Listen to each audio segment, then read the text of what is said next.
Let's Talk Nursing is brought to you by bjninform.com, a learning platform for bite-sized, evidence-based content that supports all aspects of nursing. I'm Samina Hashimi, editor of BJ Inform, and in each episode I chat with experts about topics across person-centered care, nurse well-being, and career development. Together, we'll explore their experiences and discuss practical tips and insights that you can apply to your nursing practice.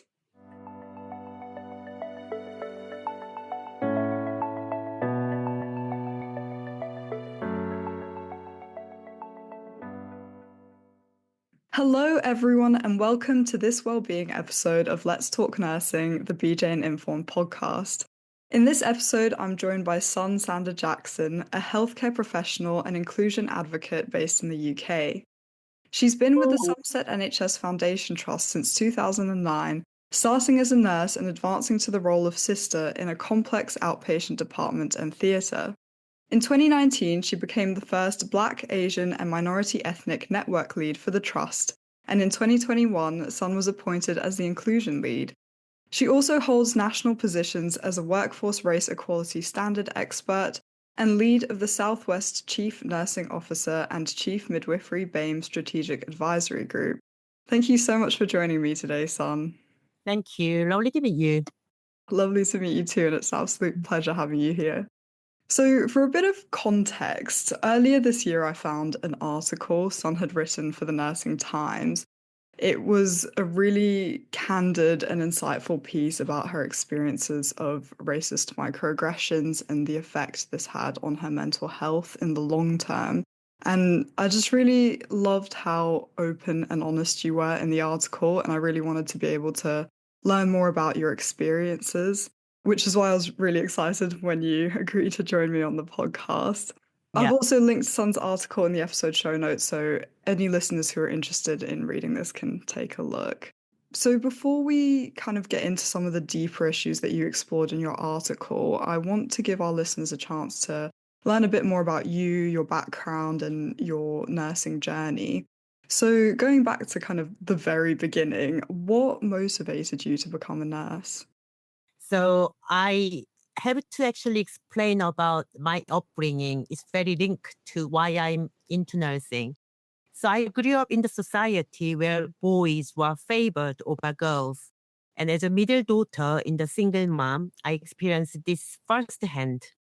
So my mother worked very hard to provide for us, and seeing her struggle since a young child made me realize that education was my way to be better future for my family. So when I was 16, I remember I asked my teacher, so what job would provide stability and monthly payment? And I was told teaching, nursing, and medicine. And I studied very hard to get one of those jobs and was offered to get scholarship for nursing. So nursing in Korea was extremely hard, although I had gained lots of knowledge and skill during this time. All nurses had to do like a 12-13 night shift as part of our role. And after 3 years working full-time, this environment, my health suffered so much and I had to go some undergoing big surgery.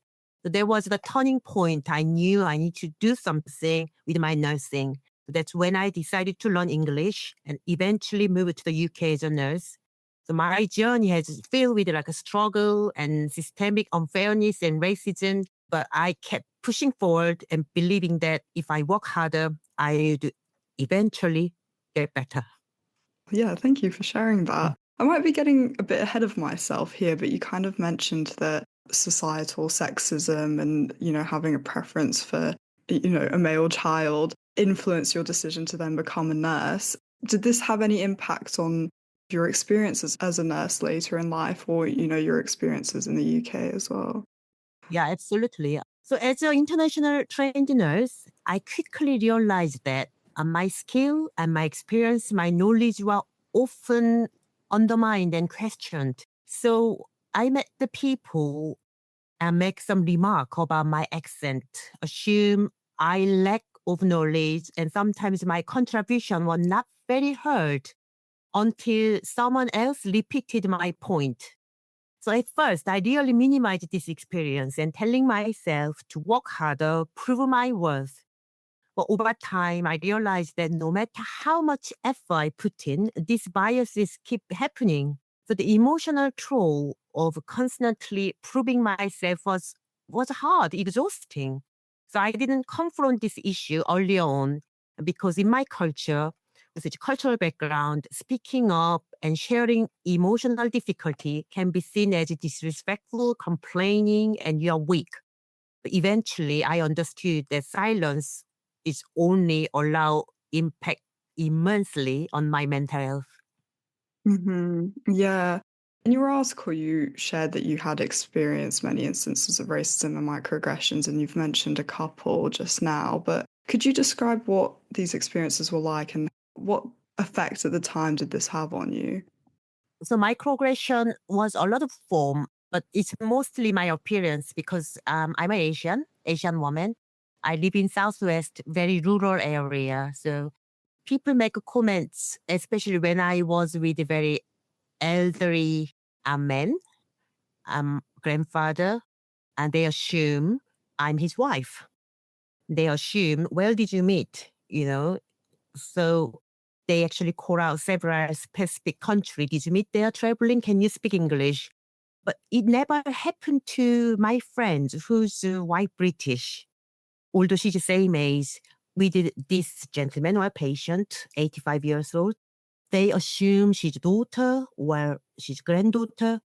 But everywhere I took this grandfather, 85 years old, everyone assumed your husband is calling you. I'm sure they don't have bad intention, but in the end, actually, I'm hearing this comment every day, every time when I go out with my grandfather. And I realized I tried to avoid going out just by myself, push the wheelchair because I didn't want to hear this comment. I also didn't want to explain this every time. Make a lot of joke as well, like unintentional joke. But so I'm from South Korea, and people say, "Where are you from?" South Korea. So I know your brother, North Korea president, and then talking about brother, and you look like him. That kind of joke. A lot of joke. Someday I'm taking this joke well, but someday I'm a human, and it saddened me. And before I meet someone, I knew I might have this joke today. And during COVID time, I knew when I go supermarket, people try to avoid because I can hear it. People whispering each other, "Oh, she looks Asian," 3 meters away, COVID virus, that kind of thing. Someday um, I don't cope very well. I didn't cope very well. I remember during pandemic, work very hard, couldn't see my family. It's already emotional situation. I couldn't see mom for 2 years. And I remember I had to also support my family because my mom she's a cleaner. She couldn't work as a cleaner at school. School was all closed in Korea. So I had to help her. Financially, I was just struggle as well. And so I remember that one day off, try to take children out. Children was waiting in the car, wanted to get sandwiches. That was all I wanted to do, go to the picnic. And in the queue, I was tired, worried about mom. And then I can see two couple talking about, oh, she looks like Asian. She must have brought coronavirus. We should stay away 3 meters. And then that moment, I really broke down. And I actually explained to them, do you think I didn't hear it? And this is not right. I cried. They apologized. I accept their apology. But on the way to car, parking, 2 minutes, I couldn't control my emotion. Why do I have to? Hearing this comment, all I wanted to just get a sandwiches. I work in the NHS. Tiredness during pandemic, only one day off. I want to spend my time with my family. And it's still not enough. And I remember I couldn't stop crying. But I had to actually assault myself after that. I don't want to show this to my children. Yeah, no, that sounds horrible. And and it's just ridiculous when people take it upon themselves to make comments or make, quote unquote jokes, but that are actually just insults and racist. And I wouldn't even say some of those are microaggressions. I'd say a lot of those are Yeah, just macroaggression. full on aggression. So yeah, no, I'm sorry you had to experience that. And And yeah, like you said, you're working hard and when you're in a foreign country as well, things are already challenging enough. You're already trying to assimilate to your environment. I know when I first came here, things were really difficult. It was really difficult to understand the culture and to know how to have conversations with people. And then when you add another layer of people making these sorts of jokes and these racist comments and microaggressions, then yeah, it does become too much to handle. And that shouldn't be Yeah. something that you should have to handle in the first place. But yeah, no, thank you for sharing that. And how did experiencing these racial microaggressions affect you and your mental health in the long term? So I didn't know that this has been impacting me for a long time. As I mentioned in the article, say that just very sudden, one very ordinary morning, and I simply couldn't get out from the bed. And I remember that night, evening, before I go to sleep, I was thinking very deeply all night. Years of microaggression, racism, and sexism, I experienced in my culture, constantly pushing myself, suddenly caught up one day, that moment with me. So memories, all the memories just flooding through, and which I thought I buried a long time ago, it suddenly resurfaced all of a sudden. So from being treated unfairly as a child, just purely I was a girl from single mom, people really looked down on me. And I didn't understand why some of my family member couldn't be nice to me, whereas they were so nice to my male cousin. And I suddenly realized that it's because I was purely girl. And also coming to the UK 19 years ago and struggle as an international trained nurse and foreigner in my community, my society, feeling like no matter what I did, how much I tried, I was never enough to anyone and any community. So I felt so shame for myself suddenly, and I questioned my ability as a leader, and whether I had let down those people look on me, and a lot of people said I'm a role model to them. And I felt so shame, and I thought maybe I'm not a good leader. I really let down these people by being so weak.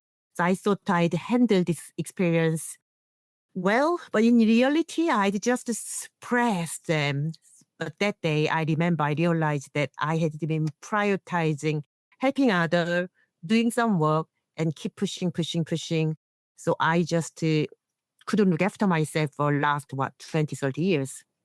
Yeah, and you kind of discussed how one day you just kind of reached a tipping point where you couldn't get out of bed and you spent the whole day, as you kind of put in the article, grieving the racism and microaggressions that you'd faced. So after years of kind of suppressing these experiences and these emotions, can you describe how you felt on that day when everything just became a bit too much? What kind of thoughts or emotions were going through you? I think that, as I explained in the article, it's just what can I say? It's the thought keep chaining. So one thing after another. Suddenly I become childhood. I look back my childhood, being treated so unfairly just because I was a girl, even spilling food, water. I was being told so abruptly by a lot of family member, whereas my male cousin, it never happened to him, which I couldn't understand as a child. And I remember learning English in New Zealand and Australia. I worked as a nanny. I didn't have any money. And at the time, of course, I didn't have a job. I didn't have any money. Couldn't speak English very well. And people really treat me bad. I mean, I can still understand. I could understand the English, what they're saying. I remember they whispering and laughing about my accent, my English. And it was suddenly all changed and then coming back to my memory, which I thought I all forgotten about it. And when I came to UK, also especially during pandemic, a lot of people ask me, you look Asian. I mean, you might brought COVID virus. We should be away from you. That kind of comment from member of public in the supermarket. I used to challenge them and a lot of people apologize. I thought I moved on. But if you're hearing this comment every day and somebody describe microaggression as a death by 1,000 paper cut. So this paper cut in the end really impact me hugely. So I was really breaking point. I remember I couldn't even get up to go to the toilet. I was in bed grieving and crying, loads of emotion. And I thought if I spend all day in bed, it will be okay. Tomorrow I'll be back to myself. Well, actually, it was one day I thought it took 2, 3 months. I couldn't be back to myself. My emotional was just, I was a completely different person. Yeah, thank you for sharing that. Sounds like really hurtful things to hear time and time again, and thank you for explaining what these racist microaggressions kind of looked like as well. I think microaggressions can be so hard to identify in the moment, by both the person who's hearing it, but also sometimes the person who's actually saying these things. And yeah, I think it's really helpful to hear specific examples of what microaggressions can look like so that people can really identify them and kind of call them out and try to prevent them from happening. Sort of going back to your personal story then, so after you reached this kind of tipping point, what kind of support did you seek out? How did you deal with this? So I'm very lucky. I have such a lot of ally and friends, and my manager at the time so supportive, and I felt safe to talk to this person. So I spoke to my manager and my ally, who I really trust. When I look back, it must be very hard for them to listening, like crying on the phone. Some of them, without response anything, just purely listened to me without any judgment, nothing. They just purely listened to me. And then some said to me, I remember end of call, I'm so sorry, son. I should have checked on you, but you are always smiling, you are always brave, you are always happy. And I did not know you are suffering. I'm sorry I didn't support you earlier. It really actually moved hearing that word. I feel very loved and cared. So these people really encouraged me to actually seek the professional help. In my culture, as I said, seeking a professional help because of mental illness, it can be seen as a weakness and you're a very struggle person. So I was actually really didn't want to see it at first, but these people really actually encouraged me to say, it's okay. You are just a human, son. So finally, I was brave enough to reach out to my GP and then our well-being support service. I must say it took immense courage. Culturally, I would admit myself, I'm struggle and I really need help. First thing they said to me at my GP, I remember, thank you, son. We are so glad you reached out. You are in the right place. And those words from my doctor really made me feel relief and comfort me.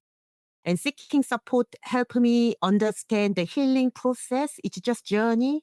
And racism and microaggression, it don't just fade away. I realized that. But with the right support and right people, and I can manage the impact those have on me. So since then, I made it priority, not only support other, but looking after myself.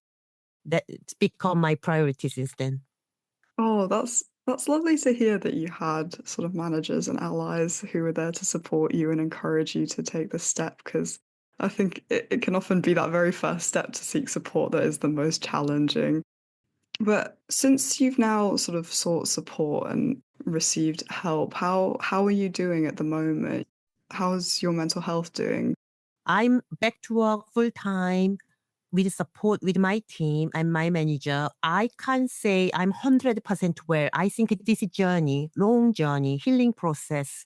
If I experience this sexism, racism, microaggression last 40 years, I don't expect myself get better 2, 3 months later. So I decided to love myself, patient to myself. So my healing journey continue, but I now know how to deal with my emotion and how to actually have some pause. It's okay with emotion. It's okay. I have some take time because when we get cold or flu, nobody judges, isn't it? So what's different from, I always think, what's different from like a mental health breakdown? It's like getting a cold. I just needed some help and I just needed some pause to get back to myself. So my healing journey continue, but it's right path, I can say. Yeah, no, I like that comparison of, if you get a cold, no one says, "Oh, what's going on with you?" Everyone just kind of accepts it for what it is. So, yeah, and just like a cold, mental health issues can be resolved with support and time and treatment and healing. So that's wonderful to hear that you're getting better and that the support that you received did help with your mental health. My next question is a bit of a step back from your personal experience, but obviously, you experience quite a few challenges and obstacles. What do you think can be done to better support internationally trained nurses? What can managers or organizations do to reduce the racism and microaggressions that you personally faced? I think it's very important we creating a safe environment. So leadership or the leader needed to foster a culture where all our nurses can feel safe and speak up about discrimination and microaggression. I think furthermore, this include clear reporting process and consequences for this behavior, discriminatory behavior. They should have consequences. And I also wanted to tell our colleague prioritize their mental health. It's easily we sometimes put it aside. We are so busy looking after other people and looking after our physical health, but mental health is also very important. So there should be a debrief session after the difficult incident or microaggression experience. They should talk about it. And too often our international nurses are expected to just move on. Maybe it was a joke without proper support. So I think it's very important we should have that kind of space, debrief space. Also, this shouldn't be only our job to tackle it. It should be everybody's job. So allyship and bystander is another very important factor.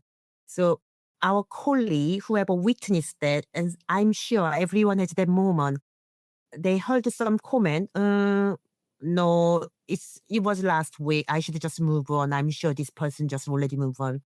It's a lot of people just ignore because it's not my business and then it's already done. It was a staff room, weeks ago. I was on leave now. It's already moved on. No, actually not. It's best to check on people. I'm sorry. Weeks ago, I heard these comments and then I couldn't check on you at the time.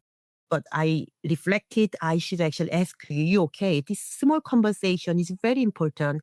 And all colleagues shouldn't remain silent when they witness any kind of discrimination. It shouldn't always be the person experiencing racism and microaggression who had to speak up about this. True allyship and bystander means calling out anybody's unfair treatment when you actually witness it. So everyone has a duty of responsibility to call out this.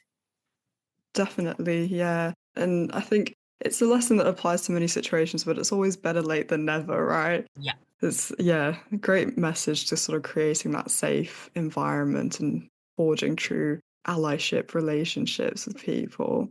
Yeah, thank you so much for sharing that and giving recommendations that kind of apply to everyone, not just putting the onus on the internationally trained nurse to kind of make a change.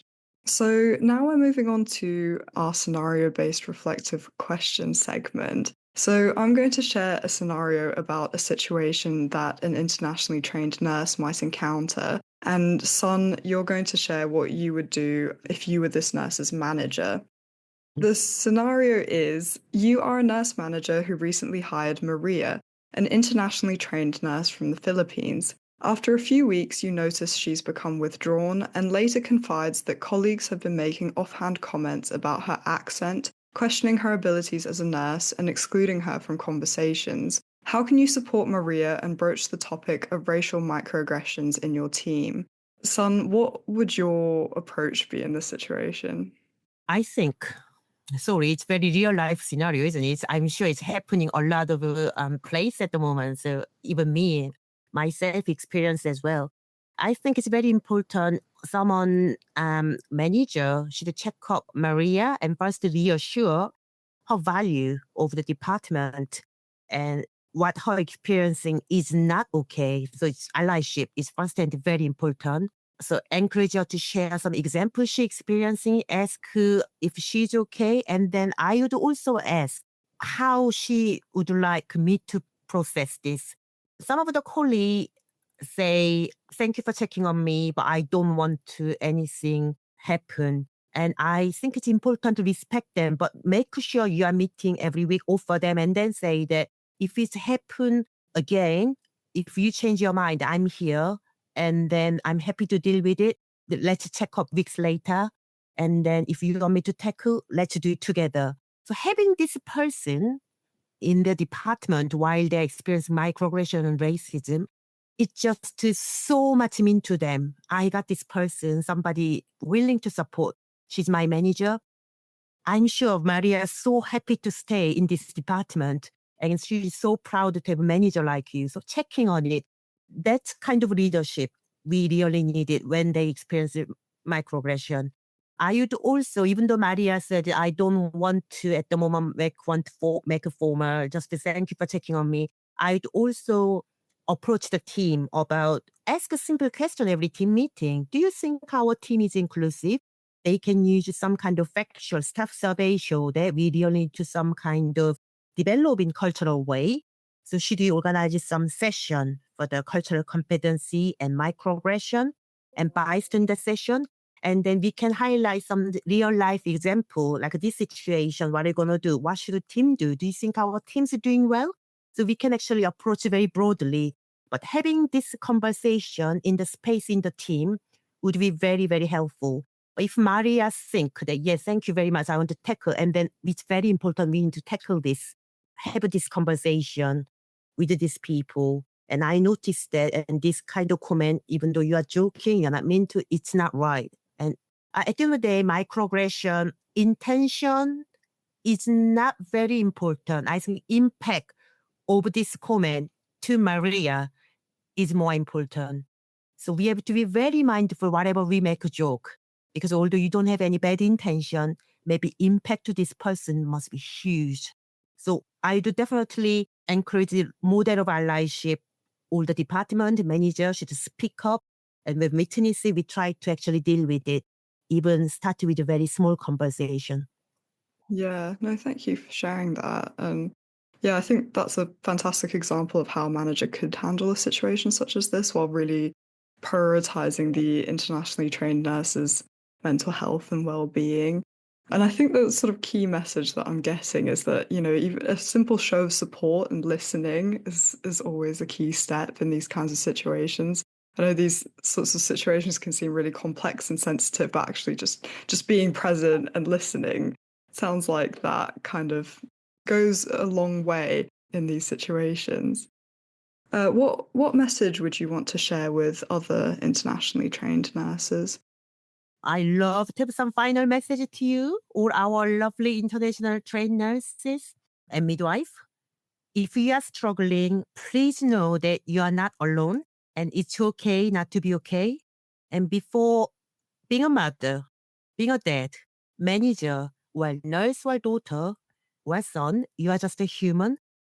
So you all deserve respect and you have every right to speak up and seek support and take care of your mental health. You are here because you are skilled, capable, and very strong person. So don't let anyone make you feel question about this fact. Thank you.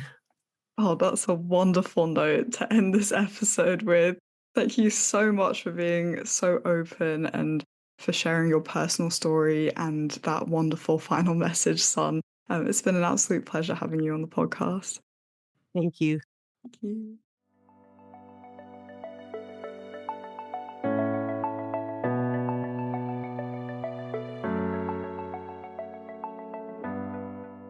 If you enjoyed this episode of Let's Talk Nursing, do follow us for new episodes and share with your colleagues. For more resources and past episodes, visit bjninform.com. Thank you so much for listening and see you next time.